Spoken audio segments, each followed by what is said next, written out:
Hello, everyone, and welcome to LabStats Tech Talk. I'm Derrick Hirschi, Technical Support Specialist here at LabStats, and I'm joined today by Angela Neria, CIO of Pittsburg State University in Kansas. Angela, so glad you could join us. Me. Hope you're doing well. Yeah, I'm doing well, thank you. So Angela and her colleagues have been doing some interesting work over at Pittsburg State related to cost savings on computer resources across the entire university. Now, correct me if I'm wrong, Angela, but this isn't just limited to central IT costs. You guys have been working with people from multiple departments to save up to somewhere in the range of $700,000 to $900,000 in computer-related spending. Now, that's not immediate, of course. My understanding is that's over, a period of time as you guys go through your replacement process. But that money could be put to any number of other projects and uses without changing the overall budget costs. I'm really excited to hear about how you guys managed it. So let's start at the beginning. Can you describe the circumstances at PSU that caused you to look seriously at reducing IT costs and increasing efficiency? Were you facing any kind of budgetary pressure? Was it an idea you came up with, or did someone higher up want it done? Great question. Just like many universities across the country, we have been facing budgetary issues for several years. So annually, we look at where we can cut spending. We've done some very creative things to help with spend over the years, both human resources and operational resources as well. And one of the things that we kept coming back to as we would look at those costs annually are our computer labs. Our computer labs are not funded centrally. They are funded through the 4 colleges in our university. Okay. And we knew just by observation and by what we could see happening on the network that their use was becoming less and less each year. So we focused on how we might really determine what that use was and where we could find savings. That would have involved you say the other colleges manage their own labs, right? So those would have been their resources, not necessarily your guys' resources you were working with. Exactly. It wasn't central IT funds that would really see the large, influx of savings in any way. It would be savings that each of the colleges would find through equipping their labs a little bit differently, structuring them differently, reducing them where it made sense. And we thought that if we could help in any way, that it would be a good opportunity for those colleges to see some savings in their areas and put those funds towards other instructional things that are important for our students. Yeah. Yeah, so it would have had to be in a much more coordinated effort then. You would have had to have people from each of the colleges involved, I imagine, in that decision-making process, trying to figure out what can be cut and what can't. And of course, everybody in that group is going to have different ideas. Absolutely, absolutely. And labs are used differently across our campus, just like they are any campus. We have some labs that are open to any students that want to stop in and use them, and we have some that are just focused on majors, and we have some that are used almost like a classroom every Right. hour, almost every hour of the day. So, would you give us a deep dive then into your process for discovering these large cost savings at PSU? Walk us through how you approached it and, for example, how you got buy-in from other leaders at the university. Yes, we had, like I had mentioned, our department had a suspicion based on use, network use, what we could see happening in the labs, just through observation, that they were not being used to the fullest. In addition, we also do an annual survey with our students. We also do an annual survey with our faculty and staff asking about our services and what kind of opportunities we might have to improve. In that survey, we asked students about their use of computer labs. We also asked them about their use of their own machines on our network. And we knew that most of our students had their own laptops and were bringing them to almost every class and using them in almost every class. And we knew from that survey that our students were not using the labs. Many of our students said they only used the labs when they had to during general ed courses as a freshman or sophomore, or during their freshman experience course. So we knew very quickly that more than half of our students were not stepping inside labs, period. Okay. So that allowed us to begin opening up that conversation with the President's Council, which I'm fortunate enough to sit on. I am the Chief Information Officer, and at our university, I report directly to the President. So I'm very fortunate to sit on that council and be at that table to discuss these kinds of things. So once President's Council saw some of that data, they were very curious about whether or not savings could be found through lab reduction or reorganization. So our president put together a committee, and it is a small, not a very large committee, about 8 or 9 people, but very diverse, folks from across campus that touched each one of the colleges, and he asked me to chair the committee. So everything that we did was very data driven. We knew that it needed to be data driven so that folks could really see how our labs are truly used. And that's really where LabStats came into the picture. Yeah, because it sounds to me like at first it was very anecdotal. I mean, you had the surveys and stuff, but it almost sounded to me like you were saying, you know, just based on observation. So were you going around to each of the labs and just kind of seeing this, or were people just reporting it in general? How did that start? How did that information start to flow? That's exactly right. It was very observational, in addition to the surveys that our students were completing. In the morning, typically when I get to campus in the morning, I park my car somewhere and take a walk somewhere around campus, and I usually peruse by computer labs. In the morning, computer labs are not heavily used ever anywhere, probably. So that's not a great observation, but I try and do the same thing around lunch. I try and get out and about, take a look at computer labs. We have several computer kiosk areas around our campus. Again, just didn't see them used. So we had a sneaky suspicion that they weren't being used heavily from our own observations, not just mine, but our technicians. We could also see network traffic in those labs, and had an idea that it wasn't as heavy as in some labs as it was in some others. And so, you know, we had some small bits of data, but nothing sound, nothing like what LabStats could give us. Okay. And so as you created this committee, as the president had this committee created and everything, was the only objective to save those costs, or were there secondary or other objectives that you were aiming for as well? Or was that just the main focus was find out what we can cut out, what we don't need anymore? We really had a clear charge, and it was two-pronged.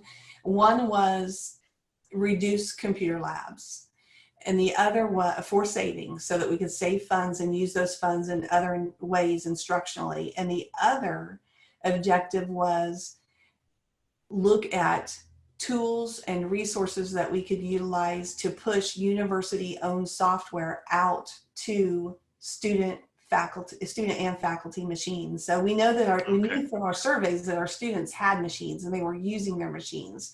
And how could we get that university-owned software? If we reduce labs, that might mean that there's less opportunity for students to use university-owned software. We didn't want them to have to go buy that software. How could we push that software out to them to use on their own machines that they already had? So that was the second prong of our charge. So you're talking things like virtualization, for example. Yeah, virtualization, and then we use a product that allows students to, it's basically a remote app solution that allows students to download university-owned software to their machine. We have to make sure licensing is all in order to do that, of course. Mm-hmm. And as long as they're a student with PSU credentials, they can access that software on their machine. Once they're not a student, that goes away. And you mentioned that software in your EDUCAUSE presentation, did you not? I did. It's a company out of the UK. It's the name of the company's Software 2, and the product is called Apps Anywhere. And it's been great, especially during this pandemic moment that we're all in.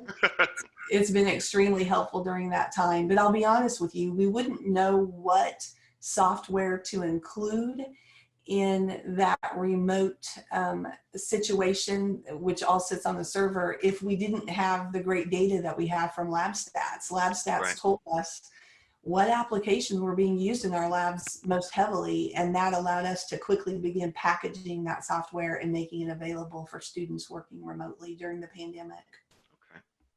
So we talked a little bit about this already, that each department funded their own labs. So each department would have made savings here. Can you provide some examples of what you or other departments have been able to do with some of those saved funds? Well, our department, Central IT, will see very little of those savings over the course of the phased approach to this. We delivered our recommendation, the committee delivered our recommendation to the President's Council and the deans of the colleges in August. And so they have been working through the phased approach. The phased approach is over the course of 3 years. We wanted to be very careful not to recommend to waterfall or redistribute any machines that were in high use or high demand. We also wanted to make sure that we didn't absolutely get rid of machines from our campus that were still good working machines. So a phased Right. approach made a lot of sense for that reason. So we're just in the first year of that. Okay.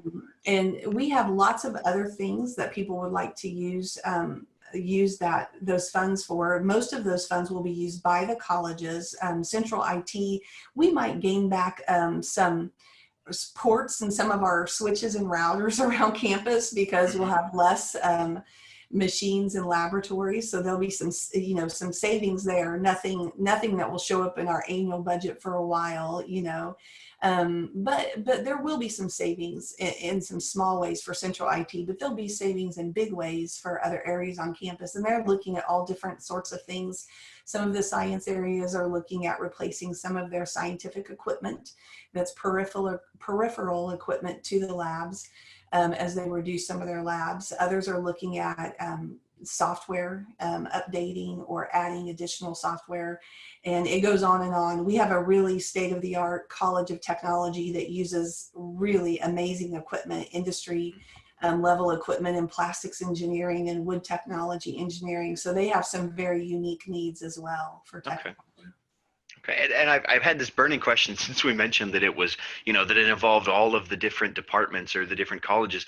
Did you get a lot of pushback from people who were, that, for example, no, we need those computers, or no, those are being used, or no, I was just in there yesterday and it was full? Did you get a lot of people pushing back on what you were trying to do?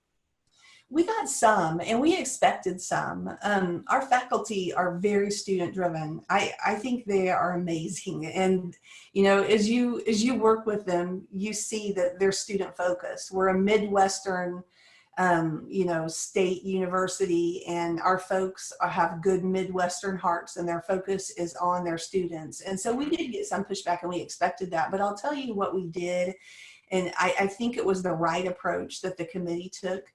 We contacted other universities and said, we know you've reduced some of your computer labs. How have you done it? And we got back two answers. It was either we've gone into computer labs and we've observed, or we've paid an outside group to come in and observe our computer labs. And we've noted, the time of day, how many students were using them, what software they were using, the average time they were sitting at a computer. And we've just noted that. So all through observation. And we've made our decisions based on that. So that was one. Sounds time intensive. Yeah, sounds time intensive. And also it doesn't sound like it's the big picture, right? Right. The other answer is we use LabStats. We use a product like LabStats, and that told us 24/7 how our labs were being used, who was using, what students were using them. We can see, we can correlate by the login. This student's a College of Business student, this College of Tech student, et cetera, what software they're using, how long they're on that software, et cetera. And we can get as granular as we want to get, or we can get as big picture as we want to get. So we quickly knew we wanted to use the LabStats product. So we rounded up Central IT. We felt like this was important enough that we funded LabStats, and we also knew we'd get other benefits from it as a Central IT department beyond the savings that would come. The other thing we did that I thought was really, really wise of the committee is we said, data is data. And that's awesome. We can make decisions based on this data, but we really need to understand the people side of how these labs are used. And so we sent out a survey that the committee designed, and it was designed by a lot of our committee members are faculty oriented people that know how to write surveys and do very high level research. We sent it out to every single person that was responsible for a lab on our campus. So it could have been a dean, it could have been a chair, it could have been a faculty member that got a great grant to open up a lab for XYZ research. We sent this survey out, and it had lots of questions that were open-ended. So it gave them an opportunity to tell us things that we just weren't going to see in LabStats data. Right. We just weren't. And it, all of that information was taken into account. We read through all of those surveys. I believe that there were 89 sent out, and I think we got 87 back. So the response rate was great. That's a phenomenal response rate. Holy cow. Which tells you the interest. These folks want what's best. Our faculty, our chairs, our deans, they want what's best for our students. They don't want them to lose access to anything. Right. So we were able to tell from those surveys that there were some folks that were, they were going to hold on to their labs no matter what, and find a way to justify them, even if the data maybe didn't show that was easy to do. So it really did help us understand their feelings. And I think that was super important as we went into this. It opened all of our minds up to the idea of, this is sensitive stuff. This is important, and we need to really treat it in a thoughtful, sensitive manner. And that's really the way the committee worked. And part of that was high levels of communication. As we began getting data back and seeing that our labs were not being used near as much as the folks that were owners of those labs or responsible for the labs thought that they were being used, we were sharing that data with the deans and the chairs so that they could, begin soaking that up. And we kept waiting. Maybe at the end of the semester, it'll get busier. Maybe in the spring, it'll be busier, but it didn't happen. So, with that information from them, that thoughtful information from them, that human side, along with the other data that we had from LabStats, really helped guide our recommendation. And that sounds, we actually talked a little bit about the kind of the exact process you guys went through in one of our previous tech talks. It was stop guessing and start using data. And I held it with John, one of our product manager here, where we talked about, data's great. And, anecdotal data is great. Anything you can gather is great, but where you really find a lot of power is when you can marry the anecdotal data with the hard data provided, from actual, what's what we're looking for here? Objective observation. Yes. And that you can start with, guessing, and you can start with, I don't think this is being used, or I think this is being used, but you're not going to get the tailored results you want unless you can put those two different kinds of data together. Agreed. And I think that there is a human side to all of this. There are faculty that are concerned that if we take this lab away, I know that there is a student that doesn't have access. They don't have internet at home, or they don't have a laptop that's beefy enough to use this software on it. So there's all of those pieces to this that we needed that information from faculty. Yeah. And our chairs and our deans to make good decisions about the position we could perhaps put our students in. So it was critical, and I think it was really well done, and I applaud the committee for their thoughtfulness in that. And then that final decision wasn't to necessarily remove labs. It was to kind of just let them phase out, right? Stop replacing the hardware that's in those labs, for example. And let the savings come that way, rather than, these labs are no longer here anymore, kind of a thing. Exactly. And we knew that we would not remove all labs at all. That would make zero sense, especially since we have this very amazing College of Technology that if anybody ever comes to Pittsburg, Kansas and doesn't visit it, they'll be disappointed. They use their labs in a different way. So we had to be very conscientious about, and we could tell that from the data and also from the surveys that they responded to. Their labs are used in different ways, and their labs also are connected to some very unique peripheral devices and systems that were critical to students having hands-on experience that they take into industry. So there's just, in all universities have those kinds of things they have to think about. There's always unique areas. So across the board blanket decisions are not very helpful or wise, especially for the most important people on your campus, your students.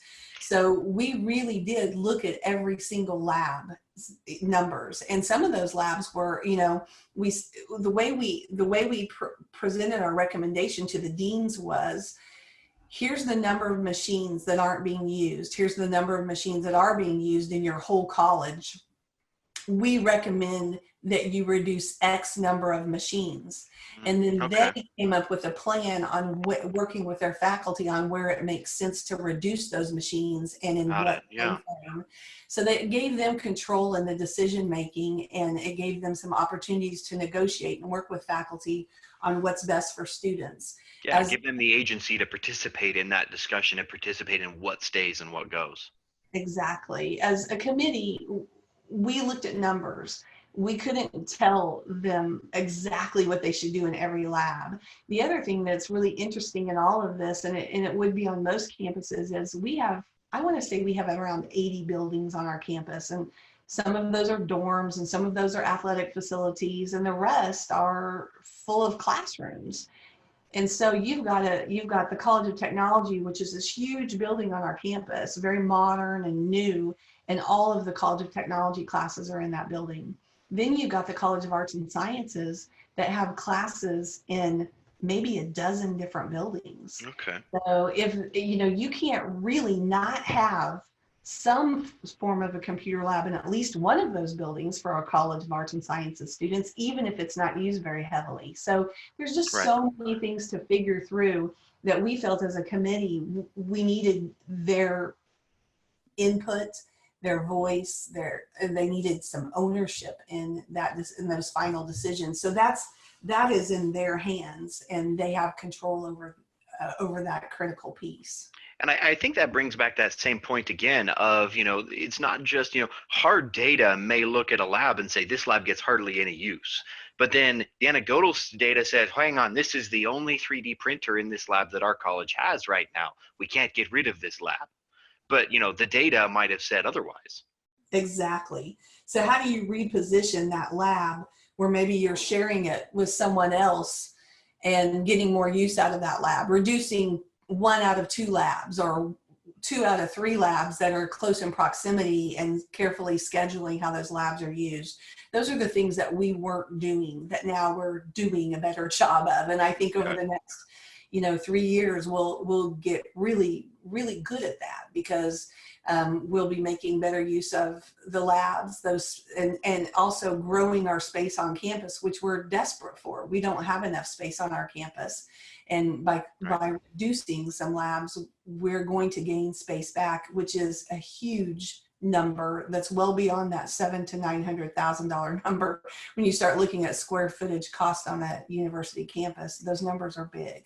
Right, and making more room for you guys to accommodate more students. I mean, there's so many people out there that want an education, and the more people you can get in, the better. Absolutely. Okay.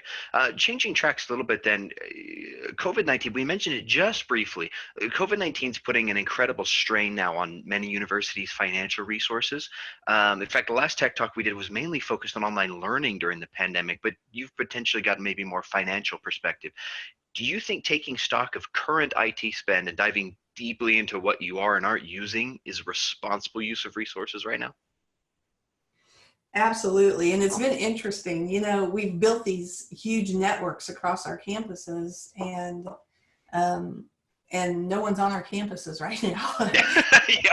I mean, you know, it's amazing. And I know every CIO on the planet feels that way. It's interesting. And now I'm worried about what our students and faculty have at home. Can they do what they need to do with their home network? So, you know, all your worries, your concerns, your efforts, they switch and move based on that. So we've tried to do some unique things, and LabStats has been a huge help with that, as I mentioned earlier, which I'd like to just make sure that I explain this well so everyone understands. If you haven't used LabStats and don't know this, it does an amazing job of reporting on the software usage in your labs.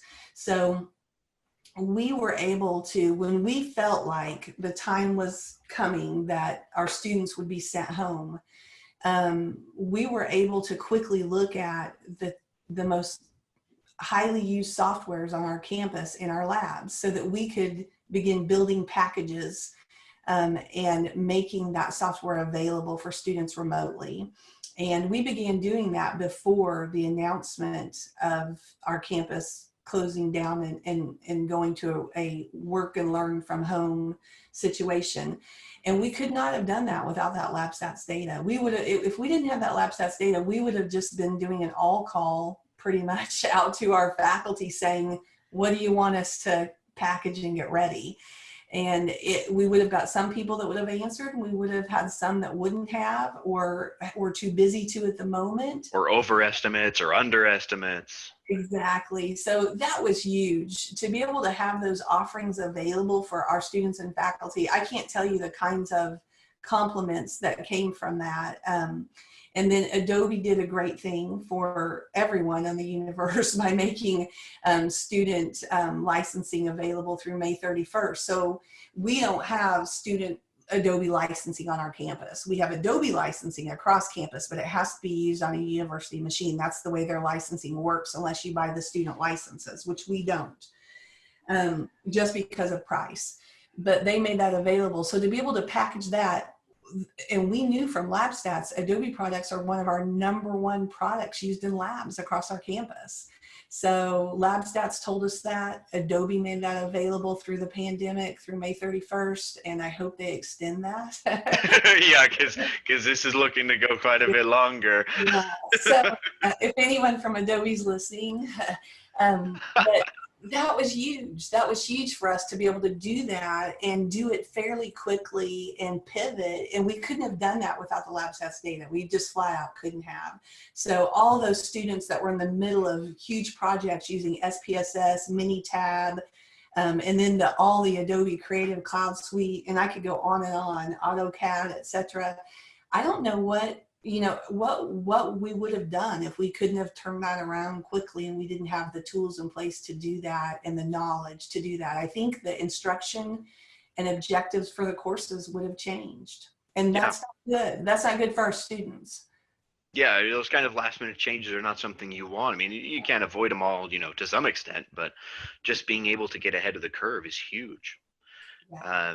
So, it sounds like you guys have done mainly focused on, dispersing these software licenses out to students. I know some of the universities have done remote desktop. Others have gone full virtualization, which sounds crazy expensive and complicated to me, but hey.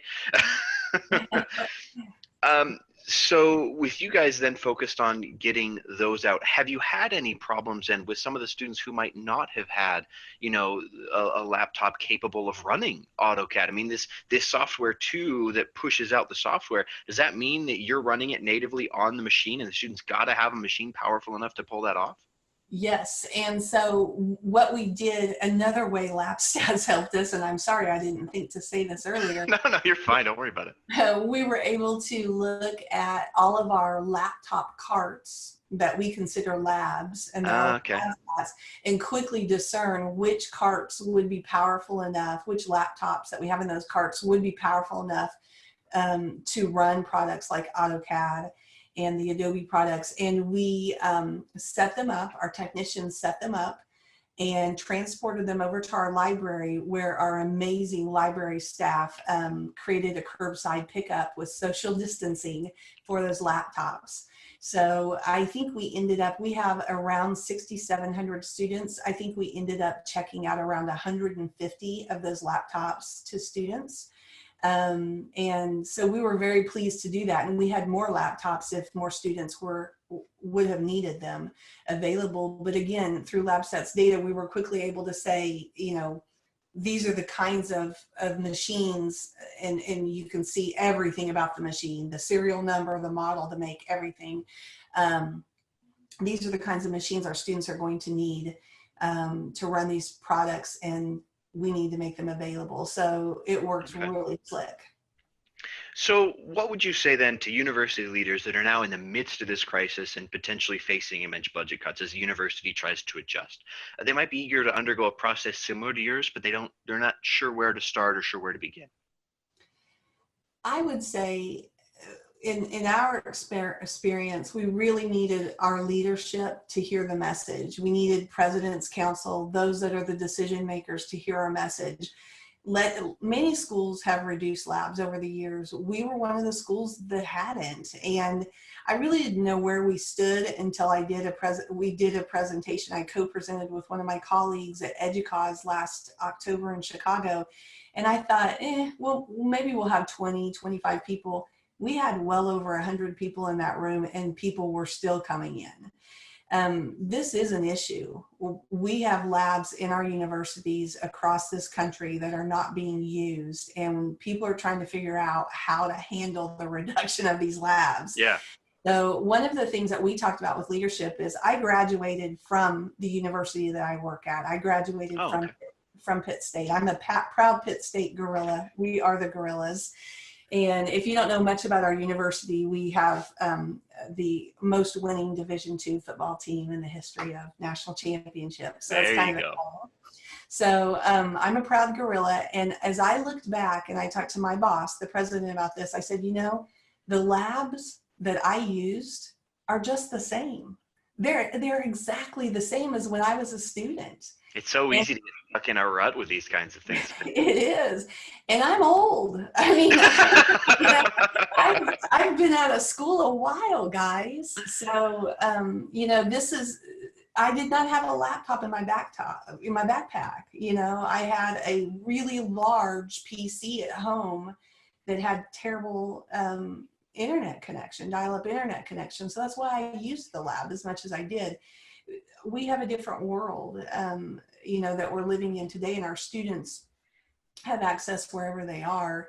So getting leadership to hear that message was huge. Then we focused on building buy-in on our campus, which was hard. We really had to do that from data.